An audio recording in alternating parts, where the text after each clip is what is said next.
Electrostatics નો આ topic છે ને એ તમે કદાચ ભૂલી ગયા છો, તો ચાલો આપણે એને યાદ કરી લઈએ. ટોપિક છે ઇક્વિપોટેન્શિયલ સરફેસીસ, એટલે કે ગુજરાતીમાં કહીએ તો સમસ્થિતિમાન પૃષ્ઠ. એને આપણે સમજીએ તો એની ડેફિનેશન શું છે કે એક એવું પૃષ્ઠ કે એવી સરફેસ કે જ્યાં પોટેન્શિયલ સમાન હોય કે ઇક્વલ હોય. Surface having equal potential all over the points, that surface is known as EPS. અહીંયા તમને હું બતાવું છું. માનો કે આ પ્લસ ચાર્જ છે, તો આ પ્લસ ચાર્જ છે, ઓકે, એનાથી સર્ટેન 5 સેન્ટીમીટર ડિસ્ટન્સ છે. માનો કે અહીંયા પોટેન્શિયલ છે 10 વોલ્ટ, તો અહીંથી 5 સેન્ટીમીટર ડિસ્ટન્સ છે. તમને ખબર છે ને KQ બાય R અહીંયા લગાવો કે KQ બાય R અહીંયા લગાવો. આ સેમ છે 5 સેન્ટીમીટર, અહીંયા પણ 5 સેન્ટીમીટર છે. ચાર્જ ઇનો ઈ છે, તો KQ by R distance same, charge ઇનો ઈ, તો K તો કોન્સ્ટન્ટ હોય. તો અહીંયા 10 વોલ્ટ હોય, તો અહીંયા તે સ્થિતિમાન પોટેન્શિયલ 10 વોલ્ટ જ હશે. અહીંયા તે પોટેન્શિયલ 10 વોલ્ટ જ હશે. અહીંયા તે પોટેન્શિયલ 10 વોલ્ટ જ હશે.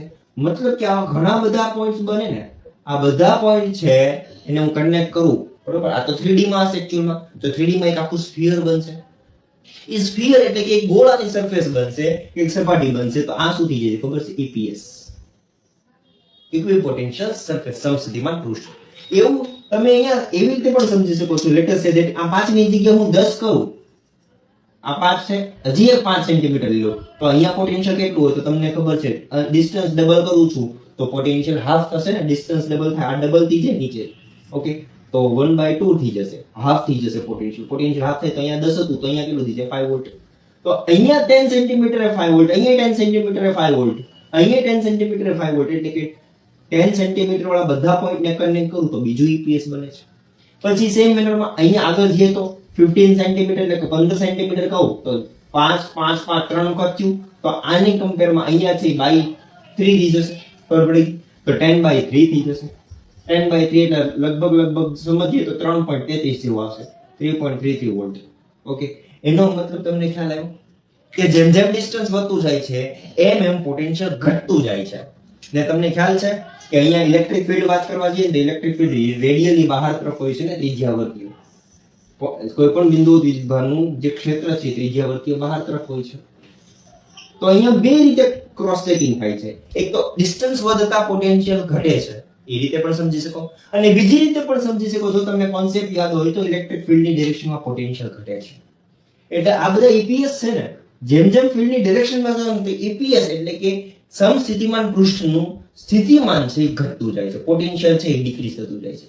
હવે આની ઉપરથી બીજો કોન્સેપ્ટ પણ ક્લિયર થઈ જાય છે. જો તમે આકૃતિને સ્પષ્ટપણે ક્લિયરલી જોવો ને તો તમને ખ્યાલ આવશે કે આ તો છે બધા ગોળાઓ, સ્ફિયર છે, અને આ છે ત્રિજ્યાવર્તીય બહાર તરફ. તો હંમેશા ખબર પડે છે કે ફીલ્ડ, વિદ્યુત ક્ષેત્ર, ઇલેક્ટ્રિક ફીલ્ડ, બીજો કોન્સેપ્ટ એ ઇલેક્ટ્રિક ફીલ્ડ છે, ઓકે, એ ઓલવેઝ પરપેન્ડિક્યુલર હોય છે EPS ને. EPS ને હંમેશા લંબરૂપે હશે. તો ગમે ત્યાં ગમે પોઈન્ટે જોશો EPS ને લંબરૂપે હશે, ઓકે. તો પહેલો કોન્સેપ્ટ ક્લિયર થઈ ગયો. EPS શું કહેવાય છે? તો EPS એટલે કે બધા જ બિંદુએ સ્થિતિમાન છે, સમાન હોય તો એવું પૃષ્ઠ કે એવી સરફેસ ને કહેવાય છે ઇક્વિપોટેન્શિયલ સરફેસ, એટલે કે સમસ્થિતિમાન પૃષ્ઠ છે. બીજી વસ્તુ, EPS is always perpendicular to electric field, એટલે કે હંમેશા વિદ્યુત ક્ષેત્રને લંબ રૂપે સમસ્થિતિમાન પૃષ્ઠ હશે. ત્રીજી વસ્તુ એ આવે છે કે ક્ષેત્રની ડિરેક્શનમાં, ઇલેક્ટ્રિક ફીલ્ડની ડિરેક્શનમાં ઇક્વિપોટેન્શિયલ સરફેસની જે પોટેન્શિયલ એટલે કે સ્થિતિમાનની વેલ્યુ છે એ ઘટતી જાય છે. આ 3 પોઈન્ટ આવ્યા, એ હું અહીંયા પણ બતાવું છું. ચોથી વસ્તુ આવે છે કે અહીંયા તમે જુઓ ને તો જેમ જેમ નિયમિત વિદ્યુત ક્ષેત્ર હોય એટલે કે યુનિફોર્મ ઇલેક્ટ્રિક ફીલ્ડ હોય ને, યુનિફોર્મ ઇલેક્ટ્રિક ફીલ્ડ ને પરપેન્ડિક્યુલર EPS તો હોય, ક્ષેત્ર છે એને લંબરૂપે EPS હશે. તો EPS બધા આવી રીતે અરેન્જ કરેલા હશે. ને નિયમિત છે, યુનિફોર્મ છે, તો બે EPS વચ્ચેનું ડિસ્ટન્સ છે ને એ એમને જળવાઈ રહેશે. જળવાઈ રહેશે એટલે કે ડિસ્ટન્સ એઝ ઇટ ઇઝ રહેશે. માનો કે અહીંયા હું ત્રીજું EPS ડ્રો કરું ને કે ઇક્વિપોટેન્શિયલ સરફેસ, આ બે વચ્ચે જેટલું ડિસ્ટન્સ છે એટલું જ ડિસ્ટન્સ આવશે અને એ બેને સમાંતર હશે, ઓકે. એટલે કે નિયમિત વિદ્યુત ક્ષેત્ર માટે EPS છે એ સમાંતર અને સમાન અંતરે હશે, ઓકે. અને ક્ષેત્રને કેમ હશે? ઇલેક્ટ્રિક ફીલ્ડને કેમ હશે? યુનિફોર્મ ઇલેક્ટ્રિક ફીલ્ડને કેમ હશે? એક્ઝેક્ટલી પરપેન્ડિક્યુલર હશે. માનો કે અહીંયા 15 વોલ્ટ હોય ને તો અહીંયા 10 વોલ્ટ હોય, તો અહીંયા પછી 5 વોલ્ટ, એટલે કે ફીલ્ડની ડિરેક્શનમાં જાવ છો તો પોટેન્શિયલ ઘટે છે, એવા આવી રીતે હશે. હવે માનો કે નોન યુનિફોર્મ ઇલેક્ટ્રિક ફીલ્ડ હોય તો અગર માનો કે નોન યુનિફોર્મ ઇલેક્ટ્રિક ફીલ્ડ છે, તમે જોયું આવી રીતે છે, અહીંયા છે એ સ્ટ્રોંગર છે ને, કેમ કે ગીચતા વધારે છે, ડેન્સિટી છે એ વધારે છે. અહીંયા છે વીક હશે કેમ કે આ ડેન્સિટી ઇલેક્ટ્રિક ફિલ્ડ લાઇન્સ ની ઓછી છે.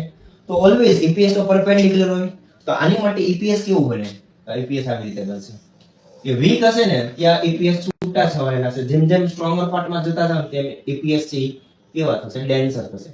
એટલે કે અહીંયા છે EPS ની એટલે કે સમસ્થિતિમાન પૃષ્ઠ છે એ છૂટા છૂટા હશે. જેમ જેમ સ્ટ્રોંગ ફિલ્ડ ની ડિરેક્શનમાં જાવ ને એમ EPS ઓલવેઝ કેમ થશે? ડેન્સર બનશે. એટલે ગીચતા EPS ની સમસ્થિતિમાન પૃષ્ઠની ભેગી થતી જતી હશે. એટલે ઘનતા છે અહીંયા વધતી હશે, અહીંયા ઓછી હશે. એનો મતલબ EPS ઉપરથી નક્કી કરવું હોય, જો સમાંતર ને સમાન અંતરે હોય તો એ નિયમિત વિદ્યુત ક્ષેત્ર છે. જો અહીંયા ગીચતા વધારે છે ને અહીંયા ગીચતા ઓછી છે, ડેન્સિટી અહીંયા વધારે છે EPS ની, અહીંયા ઓછી છે, એનો મતલબ અહીંયા સ્ટ્રોંગ ઇલેક્ટ્રિક ફિલ્ડ છે, અહીંયા વીક ઇલેક્ટ્રિક ફિલ્ડ છે. અને લાસ્ટમાં આપણે એક વસ્તુ હું તમને પૂરું કરી દઉં કે ઓલવેઝ ઇલેક્ટ્રિક ફિલ્ડ પરપેન્ડિક્યુલર જ હશે. એનું રીઝન છે કે EPS હોય એટલે ઇક્વિપોટેન્શિયલ સરફેસ હોય. તો ઇક્વિપોટેન્શિયલ સરફેસમાં આ બિંદુએથી આ બિંદુએ લઈ જાવ ને તો મારે કોઈ પણ પ્રકારનું કાર્ય ન કરવું પડે. શું કામ ખબર? અહીંયા માનો કે પોટેન્શિયલ છે V, અહીંયા લેવા જો 3.33 વોલ્ટ છે, અહીંયા પણ પોટેન્શિયલ 3.33 વોલ્ટ જ હશે. ઓકે, તો બીજી વસ્તુ છે કે એની ઉપર વર્ક ડન કરવા છે ને કોઈ ચાર્જ ને આ પોઈન્ટ થી આ પોઈન્ટે લઈ જાવ ને કોઈ ચાર્જ ને તો કરવું પડતું કાર્ય વર્ક ડન છે, Q ડેલ્ટા V થાય. હવે ભાઈ ડેલ્ટા V તો શું થઈ જાય? 0. ડેલ્ટા V છે ને તો વર્ક ડન કરવું પડે ને. ઓકે, એનો મતલબ કે EPS માં એક પોઈન્ટ થી બીજા પોઈન્ટે લઈ જવું હોય તો વર્ક ડન કરવાની જરૂર પડતી નથી. ઓકે, તો એનો મતલબ એમ છે ને કે ફિલ્ડ ની કોઈ ડિરેક્શન જ નહીં હોય. જો ફિલ્ડ છે એક્ઝેક્ટલી પરપેન્ડિક્યુલર ન હોય ને કોઈ એંગલ હોય, આ જે સરફેસ છે એને કોઈ એંગલ હોય તો ફિલ્ડ ના બે કમ્પોનન્ટ પડે, એક પરપેન્ડિક્યુલર કમ્પોનન્ટ પડશે, એક પેરેલલ પડે. આ પરપેન્ડિક્યુલર કમ્પોનન્ટ છે ને આ એક પેરેલલ છે ને આ પરપેન્ડિક્યુલર એટલે કે લંબરૂપ છે.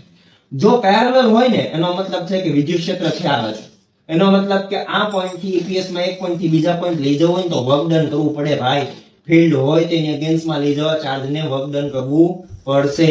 માનો કે અહીંયા આમ ફિલ્ડ છે, અહીંયા પણ ફિલ્ડ આમ છે, અહીંયા પણ ફિલ્ડ આમ. જો EPS ને પેરેલલ ફિલ્ડ હોય ને એનો મતલબ કે એક પોઈન્ટ થી બીજા પોઈન્ટે લઈ જવા કાર્ય કરવું પડે, કેમ કે ફિલ્ડ હોય તેની અગેન્સ્ટ માં હડીને લઈ જવું પડે, બળ લગાવવું પડશે. તો અહીંયા વર્ક ડન થાય છે ખબર પડી. પરંતુ EPS ની ડેફિનેશન ની વિરુદ્ધ છે.